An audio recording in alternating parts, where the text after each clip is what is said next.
आज डे 1 है constitution of India को जानने का पहला दिन। कुछ लोगों को डाउट होगा कि पिछले 2 वीडियो में मैंने सिर्फ अपने रिलेटिव का नाम ही क्यों लिया। उसका सबसे बड़ा रीजन यही है कि कानून सबके लिए एक है, चाहे वो मेरे परिवार का कोई सदस्य भी हो या बड़ा पॉलिटिशियन नेता भी। तो 2 पॉइंट पे बात करते हैं, संविधान का स्ट्रक्चर कैसा है और संविधान को जानना क्यों जरूरी है। पहले पॉइंट की बात करते हैं, संविधान का स्ट्रक्चर। इमेजिन कर सकते हो, संविधान एक बड़ी गाइड बुक है। इसे 3 अलग हिस्से में बांट दिया गया है ताकि आम आदमी को अपना हक जानने में सालों ना लग जाए। सबसे पहला हिस्सा जो है भाग, यह किताब के चैप्टर जैसा है।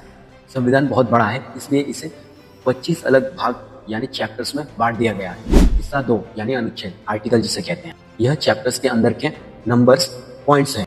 हर पॉइंट का एक नंबर होता है। ये मोबाइल के पासवर्ड जैसा है, सही पासवर्ड डालोगे तब इस सिस्टम का ताला खुलेगा। तीसरा हिस्सा जो कि अनुच्छेद यानी शेड्यूल।